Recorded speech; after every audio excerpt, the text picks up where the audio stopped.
Hey girlies, just a quick reminder before we dive into today's episode. The information shared on this podcast is intended to be general sports nutrition advice and education related to period recovery for female athletes. This is not specific to any one individual, and it may or may not apply to your situation. If you are looking for personalized guidance, be sure to apply to our RBSN Period Recovery Nutrition Coaching Program. Our 4-month period recovery program is designed to help you sustainably get your period back and keep it. You can apply now to get started in our program, and we'll leave the link for the program below. This is the Eat More Carbs Podcast.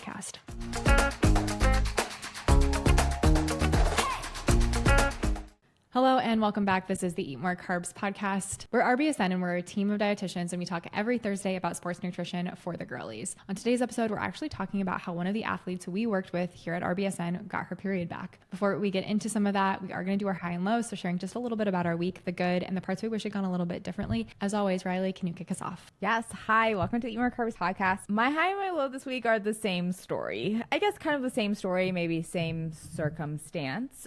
But a couple of weeks ago, I went to England. I went to go see my grandma, and that's my high because it was great to see my grandma, and she also got to meet Charlie. So that was a really wonderful experience. We spent some time in Wales, and then we went to London, and Charlie's a city girl. Like, I'm already like, oh my gosh, she's gonna move to London when she's 18. Like, she loved it. She just like loved walking around, and there was like so many things for her to do and see, and she just had a good time, and so did we. Top thing that you did while you were there? Ooh, okay. This is so random, but I don't know if you saw these when you were there. I don't really like doing touristy things.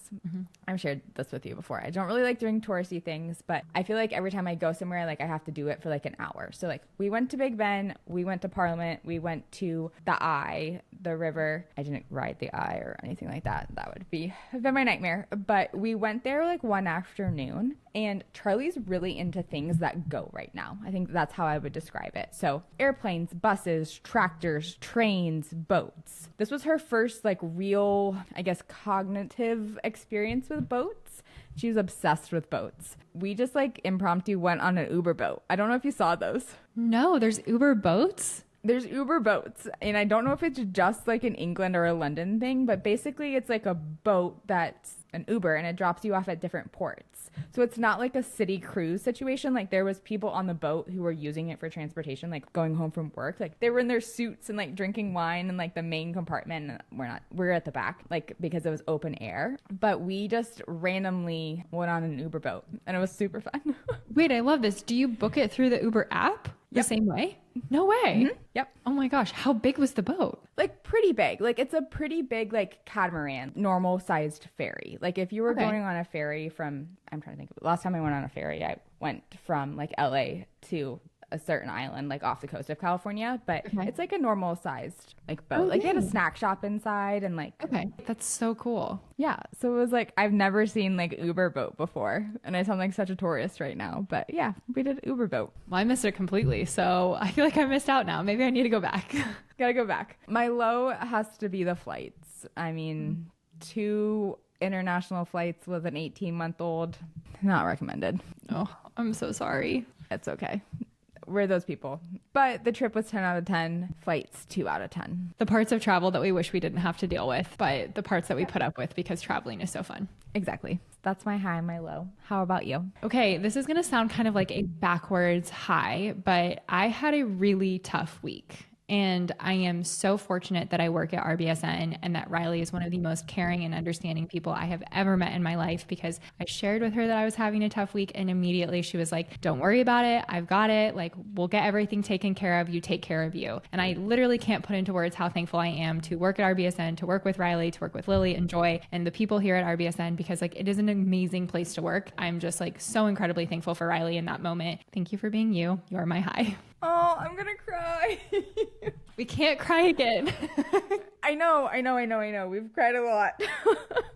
Definitely very thankful for you. So thank you. My low is that I always have to laugh it off. This was not related to my bad week at all, but I broke my pinky.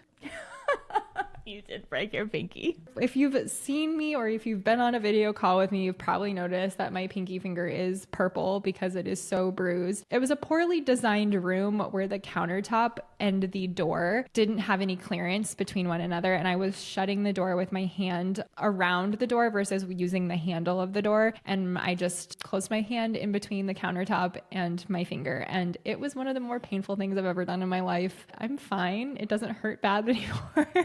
I just have a purple finger. So back to my, I guess I can think it was my low when I had a couple weeks ago where I took all of my polished nails off and everything. I guess I kind of have one nail done now since my finger is entirely purple. When you first showed it to me, I thought you were just showing me your nails. And I was like, Jenna, we talked about this.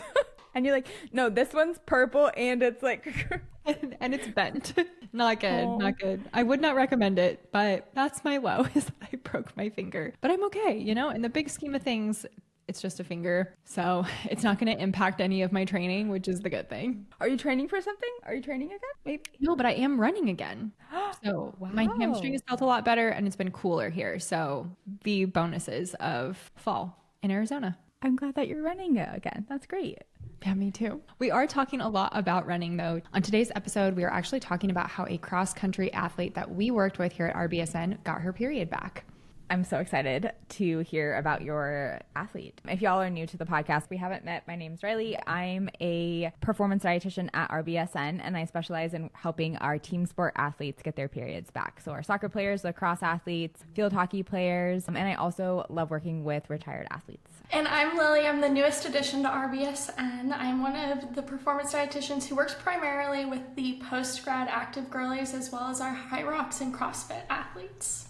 I'm Jenna. I'm one of the dietitians here at RBSN. I work primarily with our endurance athletes, specifically runners. So I will be talking about one of the athletes that I worked with today who got her period back. Super excited to have this conversation with you guys. If you are unfamiliar, we do a case study at least once a month now, it pretty much seems, highlighting one of the athletes that we have worked with. For confidentiality purposes, we have changed some of the information about this athlete so that way we can share with all of you. Overall, sharing kind of the success stories of the athletes who have come through RBSN, the things that we have changed in order to help them get their period back. Since it's cross-country season, we're doing our cross-country athlete today, and Jenna's going to be walking through her work with one of those athletes and how she helped her get her period back. So, Jenna, can you walk us through a little bit about this athlete? So what does training look like? What did fueling look like when this athlete first joined our period recovery program? This athlete actually came to start working with RBSN prior to starting her cross-country season. Summer was off season for her. She was still training, but she knew that she kind of had the availability to start working on period recovery when she wasn't training maybe as much. One of the things that was also a variable in her period recovery journey was she was working a part-time summer job. So that was another thing that we had to keep in mind, as well as her summer training. Even though she wasn't doing it with a team during the summer because she was at home, she still had workouts that were specifically designed by her coach, and she needed to do that during her summer. Other thing that I looked at when she first started at RBSN was that her intake was very, very low. When I looked at what she was doing from an output standpoint, that did not match up with her intake from fueling. So those were the kind of big things that I was looking at, was timing of fueling with her training, her work, and then also just overall intake being really, really low. I'm so glad that she came to you during summer. Something that we always talk about at RBSN is, we thrive in the off season and we strive during the season. So the off season is a wonderful time to work on fueling your body and also period recovery. When you were onboarding this athlete, Jenna, what were some of the fueling and training red flags on why this athlete didn't have their period? One of the big things was that we had really inconsistent meals and snacks. Everything was very variable from day to day because she had a schedule that consistently changed based on her work and her training. So some of the things that I was looking at was we didn't have 3 meals consistently each day. We didn't have meals and snacks spaced throughout the day. So there was a really big mismatch between what she was doing from a timing perspective and what was happening in her life. And then, like I mentioned already, there was just a really big mismatch in overall energy intake. And that was pretty clear from the very start of things when I looked at her training and compared that to her intake. One of the things that we do when we onboard athletes at RBSN is we look at their current training log and we do a food analysis. So we're kind of reviewing everything before we even get started. So that way we have a pretty good understanding of where athletes are starting from their intake perspective as well as their current training. And for her specifically, those two things really didn't match up. The last thing that I saw was that we had a lot of sleep irregularities. This was something that I noticed after we started working together, but because of her work schedule, sometimes her sleep would be really great and then other times it would be really short. And that was typically caused by her work schedule and then wanting to train early in the morning. So if she worked late, she would still get up early and things like that were happening, and we would often miss fueling opportunities because of work and because of that sleep disturbance that it was causing. Yeah, and it's great that we look at the initial intake. Did this athlete mention anything about issues with food restriction or body image that also could have been leading to this mismatch? Definitely a lot of like habits that she had already kind of previously set up. But a big thing for her was fear around weight gain and that negatively impacting her performance as a runner. Super common fear that a lot of runners have is thinking that if they gain weight, they will start to lose or decrease performance. And that was definitely something that she was very, very aware of and something that she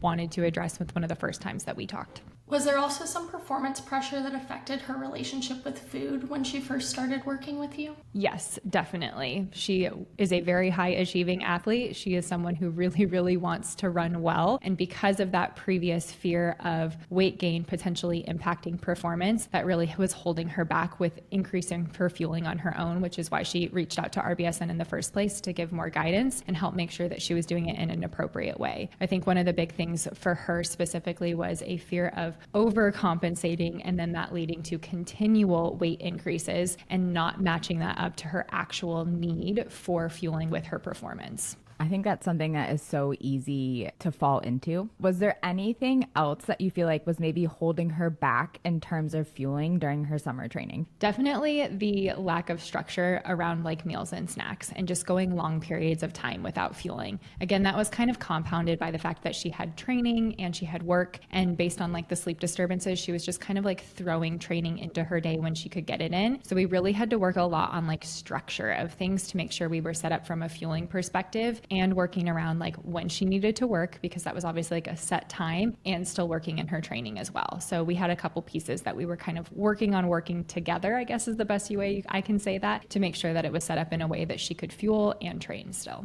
Even though she's now moving from summer into her regular training schedule, I feel like a lot of the kind of parallels with a busy work schedule are going to kind of continue into the fall season, because something that I often see with our college athletes and our student athletes is like they have a Monday, Wednesday, Friday schedule, and then they have a Tuesday, Thursday schedule. And these schedules can be very, very different. So what advice do you have for athletes who might have, in a regular work schedule or just in a regular training schedule? We have to look at those pieces as set things that we cannot change. So if we know that we have work at a certain time, or we have class at a certain time, or training at a certain time, we then have to piece fueling in around that. So making sure that we kind of set and schedule those things out after we've established what the routine is for the rest of the day. And that's exactly what I did with this athlete, is from a week-to-week basis, because her work schedule kind of rotated. We would sit down at the beginning of the week. We would plan out when she was able to fuel, when she was able to train, and then work in meals and snacks kind of around those things, because those were set in stone. So creating more of a schedule with things that cannot move, and then working and fueling around that to support whatever movement, work, class that's then needed to be supported by fueling. Since she had such a mismatched schedule week to week, do you think that her underfueling originally resonated intentionally, or was it more from unintentional habits? I think a lot of it was unintentional habits, just from like needing to sit in class for a long period of time, but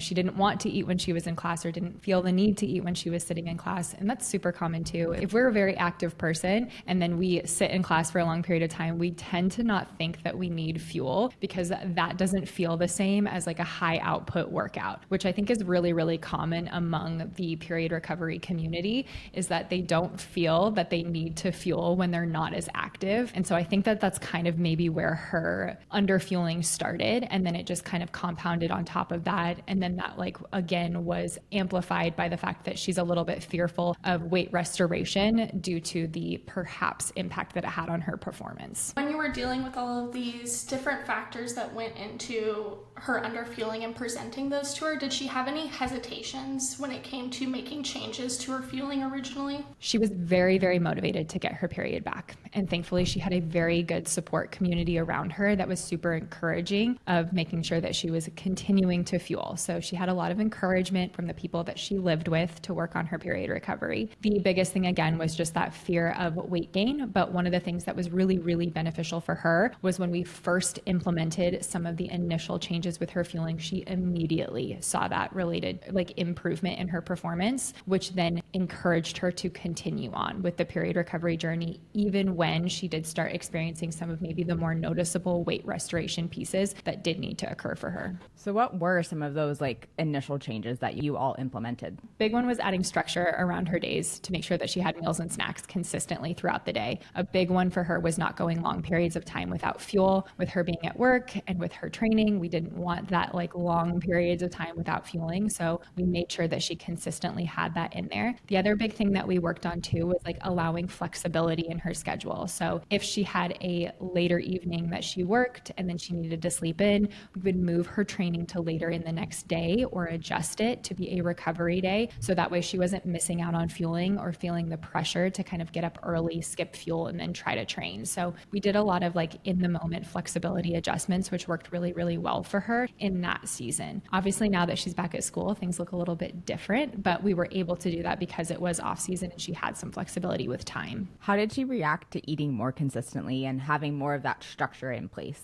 She really did super well with that. She's one of the athletes that consistently asks for feedback on her fueling because she wants to know if she's making the right choices with the fueling that she's doing. So she reacted really, really well. That doesn't mean though that she didn't struggle with the weight restoration piece. That was something that she did experience, and those were hurdles that we worked through together to make sure that we were addressing those when they came up. But ultimately she was able to recognize that the end goal was period recovery, and she knew that weight restoration was going to be a piece of her journey and that she still was experiencing performance improvements even with that increase in weight. And I think that's something that's holding back so many of the girlies trying to get their periods back is that fear of weight gain. Did you notice a change in her mindset at some point when she did realize that this was part of her journey and it's something that's better for her in the long run? Yes, there was a specific day in which she had a training run that went so well that she recognized that it was 100% due to her fueling. And it was a pace at which would previously have felt really difficult for her. And she felt so energized and she was able to hold that pace for so long and it felt so easy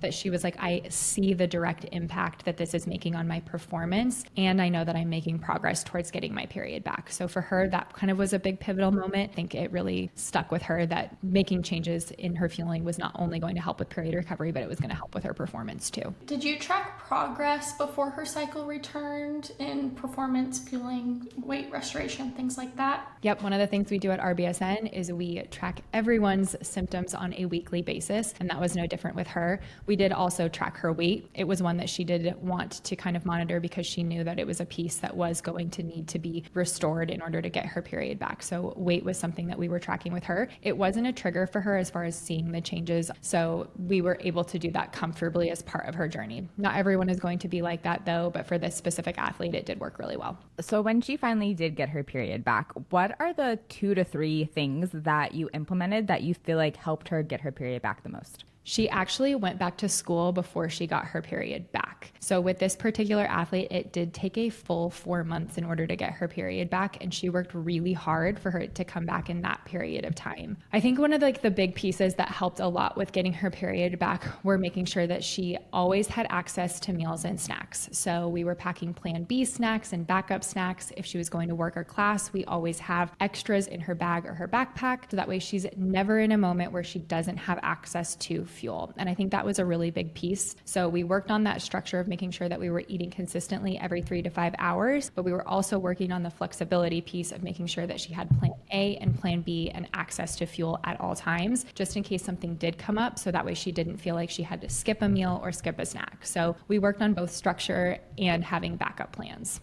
And with her being a cross-country athlete and having a set preseason training plan, things like that, did she have to scale back on training at any point through her period recovery journey? So this is a great question. I think that a lot of people are really fearful of the fact that they might have to change their training in order to get their period back. One of the things that we're really passionate about at RBSN is making sure that we continue to train through the period recovery process. That might mean that we're making adjustments to other areas, taking a look closely at some of the movement that's happening outside of training. But with this specific athlete, she had a very set schedule of training for both preseason and her season. So we knew that we needed to really work on fueling around those things because those were set already for her. Like I mentioned already, the biggest change that we made with her training was being a little bit flexible at maybe the time of day that she did it during preseason. And we did have that flexibility because she wasn't actually training with her team at that point in time. She was at home, it was summertime. So we had that availability to like move it around, maybe flex in a recovery day and move a run to another day if she didn't sleep well. So we did have that like availability to change or adjust things slightly, but her overall training, we never decreased. We were just really dedicated in making sure that she fueled for the movement that she was doing. And any changes in her training that did occur,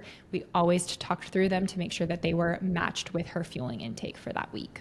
You mentioned that it took her 4 months to get her period back, which is amazing. Where is she now in her training and recovery journey? So like I mentioned, she is back at school now, so she is in season. One of the things that we've talked about on previous episodes is just because you've started your period recovery journey in the off season doesn't mean that you have to stop having that as a goal once you start your season again. And this particular athlete kind of fell into that category where we had done a lot of work in the preseason time period, but we continued to work together into her actual season as well. And we did continue to increase her fueling to match the changes in training that were happening, especially because she started to have more like 2-a-days. She started to have runs and weights during that time and things like that. So we made sure that we adjusted her fueling to match that increase in training that was happening when she did start actual season. She is continuing to train at that level and she's continuing to fuel adequately, and she does have her period. What advice would you give someone in a similar situation with training, low intake, and an irregular schedule? I would always advise people to plan their meals and snacks. Make sure that you always have a plan A, and then make sure you have a backup plan too, especially if you're someone who knows that schedules might change last minute, or we might be in a situation in which we can't go home to get a snack or something like that. So have a plan A, have a backup plan. Make sure you're not going long periods or extended periods of time without fuel. So trying to fuel consistently throughout your day. And then make sure anytime that you are training, it is fueled. So no fasted training, fueling before and after your training, and making sure that you're doing all of these things on a consistent basis. Small and sustainable changes are what help people get their period back, and making sure that you stick with those changes is super important. So I think we actually talked about this pretty recently, or maybe Reilly talked about it on social media, that a lot of times athletes will make one change and then be like, where's my period? We have to continue to build on those small changes and then stay consistent with each one of them in order for you to get your period back. Well, congratulations to her for getting her period back and keeping it. And congratulations also to you, Jenna, for helping her on her journey. And thank you so much for sharing. I know that there's a lot of athletes out there who are listening, a lot of our cross-country girlies right now who are in season, and feel like this is a really daunting goal. So thank you so much again for sharing. If you do have questions for Reilly, Lilly, or myself, you can always reach out to us. There's a specific type of athlete that you would like to see highlighted on one of these case studies. Please leave it in the comments below. You can find Reilly on Instagram at easy.sports.nutrition. You can find Lilly on Instagram at lillyreimer.nutrition. Find me at jenna.fisher.nutrition. Thank you so much for listening to this episode of the Eat More Carbs podcast. Please make sure you rate, subscribe, and review. And as always, remember to eat more carbs.